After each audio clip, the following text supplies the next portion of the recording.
Yo, what is up guys, it's Master 2010 and today we have Death Battle, She-Ra versus Wonder Woman, He-Man versus DC. Now, I'm not gonna lie, I know nothing about He-Man. I've never watched it, never paid attention to it, I have no idea what the fuck it is. But what I do know is that this chick is going against Wonder Woman, she better be a damn good fighter because we all know how strong Wonder Woman is. You ready? Let's do this. This episode of Death Battle is sponsored by Blue Chew, a chewable that ups confidence in bed with the same FDA-approved active ingredients as Viagra and Cialis. Oh yeah, it works even faster than pills, so you're good to go whenever, wherever. Blue Chew is prescribed online by licensed physicians and shipped discreetly to your door. Visit BlueChew.com and get your first shipment free when you use the promo code DBC. It's just Are they being sponsored by Boner Bills? That's BLUE Chew.com, promo code DBC. To try it for free. Blue Chew is the better, cheaper, faster choice. And when you support our sponsors, you help make this show possible. So please use the promo code DBC. Oh yeah, you gotta get this, support the show. Okay. Death Battle is being sponsored by Boner Pills. Cool. At least I think that's what they were. Princess needs some knight in shining armor they've never met to rescue them. Some even take it upon themselves to protect other lands they've never known. Like She-Ra, the Princess of Power in Etheria. And Wonder Woman, the warrior princess of the Amazons. He's Wiz and I'm Boomstick. And it's our job to analyze their weapons, armor, and skills to find out who would win a death battle. Ooh, that looks good animation. I love the good animation ones. Once upon a time, in a galaxy far, far away. But not so far that it could be copyright infringement. A timeless war raged on between two planets, Eternia and Etheria. On Eternia was everyone's favorite Conan the Barbarian wannabe. And Etheria was the home of the Horde. I bet you'll never guess which one's the bad guys. But before he was He-Man, Prince Adam had a twin sister, Princess Adora. Sadly, she was kidnapped from Eternia by the Horde's leader, Hordak, and brainwashed to become his brutal enforcer on Etheria. Okay, who came up with these planet names? 'Cause I'm already confused. Years passed, but eventually He-Man stumbled upon his sister while he was busy with something else. He was on a quest to find a wielder for a magical weapon, the legendary Sword of Protection. Wouldn't you know it, when Adora touched his sword, don't read into that, her mind was healed and she transformed into the heroic She-Ra. That's convenient. She-Ra, She-Ra. Man, that song's so much better than He-Man's. As the Princess of Power, She-Ra possesses godlike speed and strength, and wields the Sword of Protection like a master. It's no ordinary sword either. It can transform into a bunch of stuff. A lasso, a shield, a boomerang, a parachute, a grappling hook, a tennis racket, a baseball bat, a net, and a coffee mug. It's the ultimate Swiss Army knife. Or sword. Where did you get that? I can deflect magic attacks, shoot some energy beams, cut through lightning, and freeze you solid. It's comparable to He-Man's Sword of Power, which stems from an eternal deity of natural order. She-Ra can even use it to transform her horse into a flying alicorn, Swiftwind. Indeed I am, She-Ra. Indeed I am. That's a really deep voice for a horse to have. Wait, why am I not drunk anymore? Well, holding the sword wards off possession and mind control, so I suppose that could include alcohol. With this blade in hand and her mind all her own, Adora joined the rebellion against the Horde. As She-Ra, she was an incredible powerhouse of a hero, defeating evil daily in her own unique way. Unique is sure one way to put it. Take the time a village was set on fire. Her solution was to cut up an entire lake and throw the whole thing over the place. Ooh, that's strong. Hopefully not drowning anyone. Hey lady, why didn't you just use your super breath to put out the flames? Which you totally have. Much like her hulked out brother, She-Ra's strength can simply defy all reason. Smacking away meteors, throwing a battleship like a skipping stone, or even closing up a canyon like it's a Ziploc bag. What?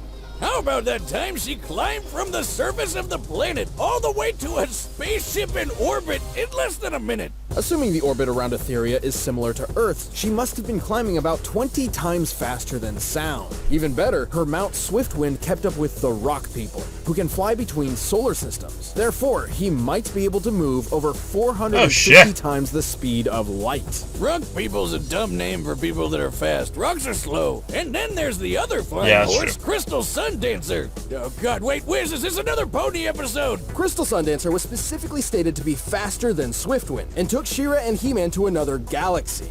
Apart from super speed, She-Ra is also strong enough to kick the moon away. Factoring the moon's size compared Wait, to the what? distance it was kicked here, She-Ra must have struck it with a force equal to 44 Yoda tons of TNT. I don't know what Yoda has to do with this. Nope, but me neither. powerful That's a lot of he zeros. is. Just imagine if Not someone much. threw the entire Great Wall of China at you 70 quadrillion times. So yeah, super strong. All thanks to the ultimate power from a sword that's definitely not plastic. Clearly, Adora's heroic deeds have more than made up for her dark past. Whether she's protecting her family or her new homeworld, She-Ra truly lives up to the title, Princess of Power.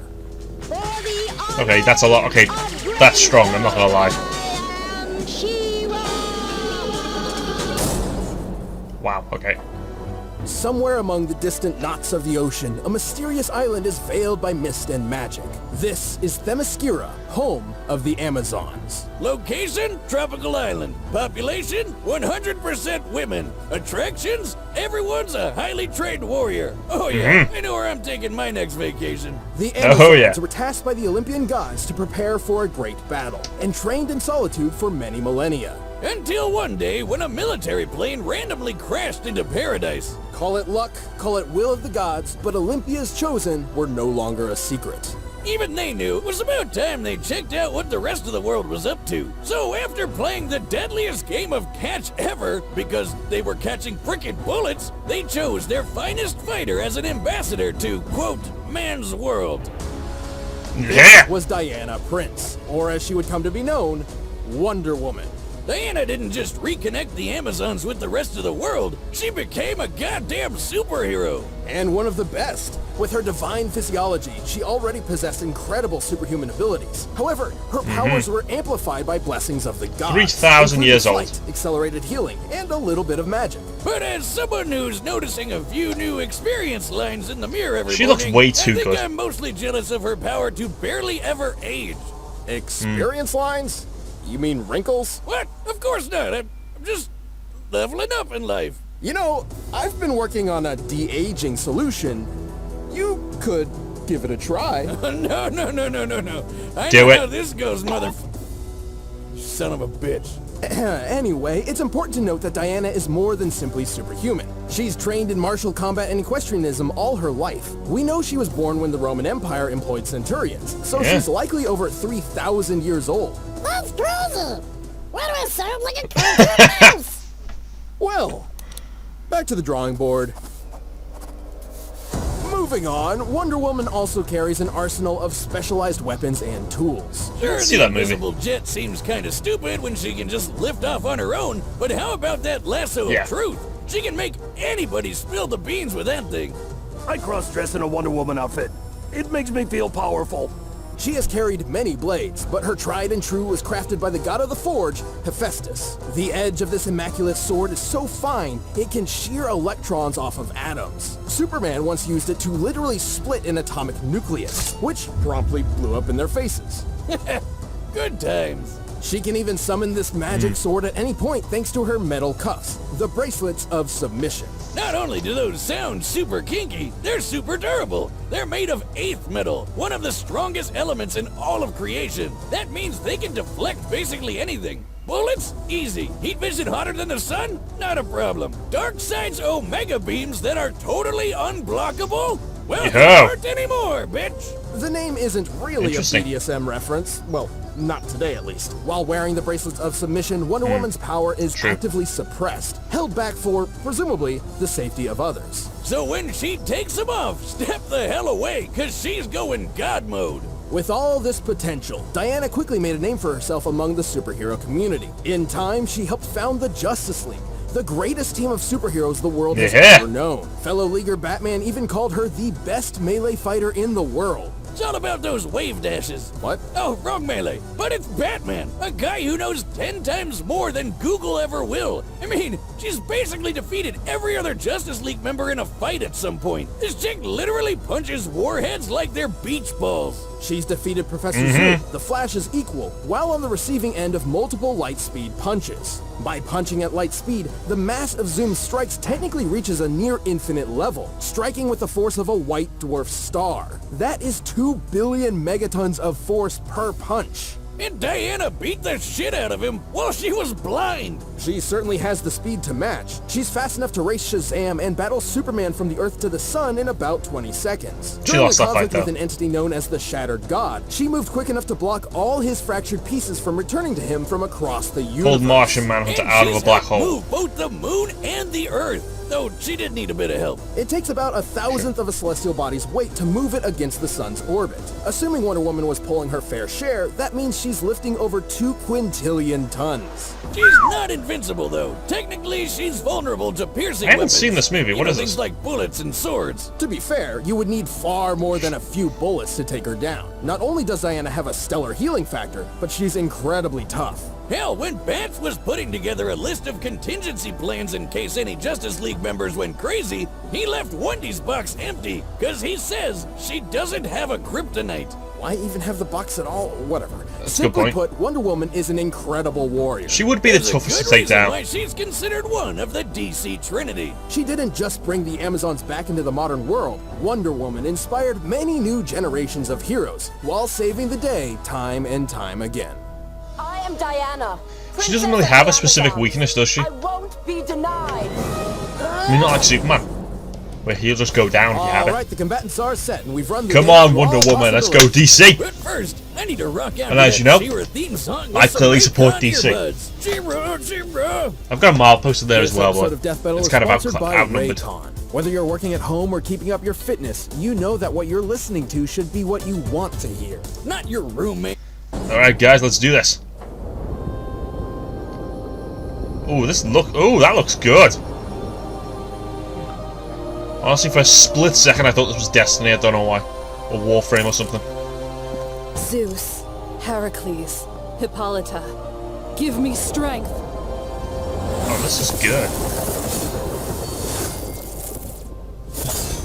For the honor of Grayskull, Fuck Grayskull. I am She-Ra! Compared to an Amazon like me, you're just playing dress up.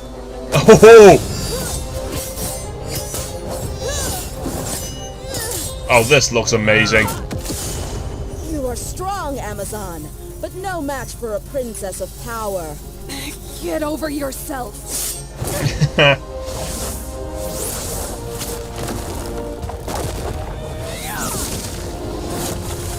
See what I mean?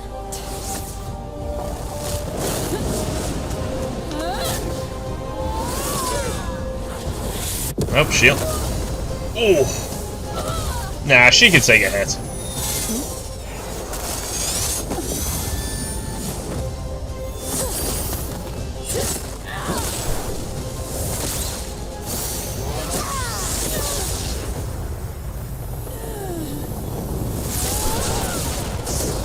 Oh! What's the matter? Feeling shocked? Okay.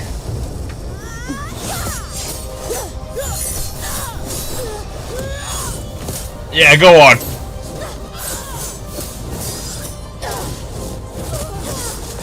Oh. Yeah, this is so good. Gotcha! Ooh. Yeah, can't break up the bracelets. Oh, catchy. You're finished! Nah, mate. You're fucked! Oh. Yeah, DC! That's what power really looks like. Ah, nice. Suck a dick, He-Man. KO! Ooh, talk about taking a little off the top. Both She-Ra and Wonder Woman had clear advantages over the other in this fight, some to great extremes. Yeah, it was pretty obvious Adora was a lot stronger than Wendy. She-Ra moved the moon all by herself, while Diana needed a little help. But strength alone obviously isn't everything. pulling the Earth at all still means her strength was comparable to She-Ra's. So let's check their experience, arsenals, and speed to see if Diana could reliably counter that. I think Diana's power like way difference. faster. And, spoilers, she definitely could. First of all, She-Ra's transforming blade implied a broader versatility than Wonder Woman. However, unlike Diana's toolkit, very few of these forms were applicable to combat. And I mean, having a shield is handy, but not when it takes away the sword you need to counterattack True. your foe after blocking. What kind of strategy is that? Certainly not one Wonder Woman and her 3 millennia of experience would follow. She-Ra may have also been fighting all her life, but she's much, much younger. Plus, She-Ra didn't have an answer to that atom-slicing sword. Atom, not that atom. With that in Wonder Woman's hands, the strength difference didn't really mean as much. Still, in order to take advantage of all this, Wonder Woman needed to be faster than She-Ra. Let's look at Swiftwind and Crystal Sundancer. Logically, She-Ra rides these mounts to travel at faster speeds than she is capable of herself. Yeah, exactly. You know, Swifty can zoom around over 450 times the speed of light, but the other little pony is way quicker. Both He-Man and She-Ra were dependent on Crystal Sundancer for their trip to another galaxy, giving their time frame a generous benefit of the doubt with just 1 hour. This magic horse must have been traveling about 22 billion times light speed. Definitely impressive, but then there's the Shattered God feat. Right, the pieces of the Shattered God that Wonder Woman blocked all originated from far corners of the universe. Not the galaxy, the universe. Now, the exact size of the DC universe is a hotly debated topic. I know, very interesting stuff. Oh, just skip to the good part, nerd. Fine. There's plenty of evidence that it is larger than our own known universe. And there is more than 100 trillion light years between the Earth and the foreseeable edge. To close this gap in such a short time, each shard must have been moving over 50 quintillion times the speed of light. And again, Diana blocked all of them, one after the other rapid fire. Remember, She-Ra must be slower than Crystal Sundancer, potentially only comparable at a reactionary level if at all. Therefore, at absolute minimum, Wonder Woman was more than 9 billion times faster. A much bigger difference than the strength comparison, and more than quick enough to stick that magic sword right where it really hurts. She-Ra's amazing strength and versatility may have kept the Amazon running, but Diana's skill, arsenal, and incredible speed tipped the scales enough for a victory. It's no wonder she ran out of time. The winner is Wonder Woman. Thanks for watching. The battle music is linked down below. Death Battle will return in August, but in the meantime, we'll have a brand new fight every week with DBX. Ooh, okay, let's do this. Apparently, I've found a worthy foe. Do not tell me that was Beerus. Oh, shit. Do not tell me that was Beerus. Oh, who the fuck am... Oh, okay, okay, hang on.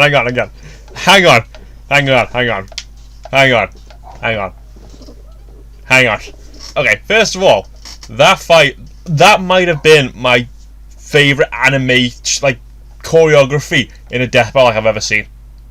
Like, I know we've had some good animated death battles as the Goku and Superman, the Thanos and Darkseid, even the last Wonder Woman versus Thor.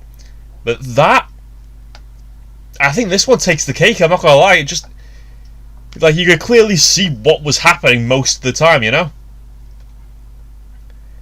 And that was really good. That was really good. Oh, God, yeah, I think that might just be my favourite one. That might be my favourite, like, fight. Just based on animation and the choreography and the music, it just fits so well. Okay, now, Beerus. Okay, now you guys, do you know my thoughts on that? Did I do a reaction to the Goku? I didn't do a reaction to the Goku versus Superman fight. But, as you can probably tell by now, I'm DC all the way. So I believe, even though me and my friend have been having this debate for like the last 9 years about who would win. I think Superman, he thinks Goku, blah blah blah. But it's been laid to rest now. You've got to admit, it's been laid to rest. But if who could Beerus fight, like, logically, because we don't really know that much about him. You know, I mean, I don't really watch Dragon Ball Z. I've watched a little bit here and there, but not the whole thing. I mean, I'm not gonna say I haven't read the manga. You know I haven't read the manga. Come on. But who is Beerus gonna fight? If Beerus fights Superman, I think that'd just be taking the piss at this point. Who could Beerus be fighting though? Like, seriously. And the 9th of August, fuck! But seriously, who could Beerus possibly be fighting? It would I have to assume it'd be someone in another anime. I mean, it can't be Thanos or Darkseid. They've been done, and they'd probably both win. I mean, no offense to Beerus, but you know, we see how OP Darkseid and Thanos were, especially when he's got the gauntlet. And couldn't be Superman. He's been overdone. So who else could it be? It would have to be someone in anime that I don't know about. Oh, but that's gonna be fun. Alright. Okay, guys, I'm gonna leave it there before I'm gonna keep on rambling for the next few hours now, so I'm just gonna leave it here. It's been Master 2010. If you want to play anything or react to anything, put in the comments down below. Please like, subscribe. See ya!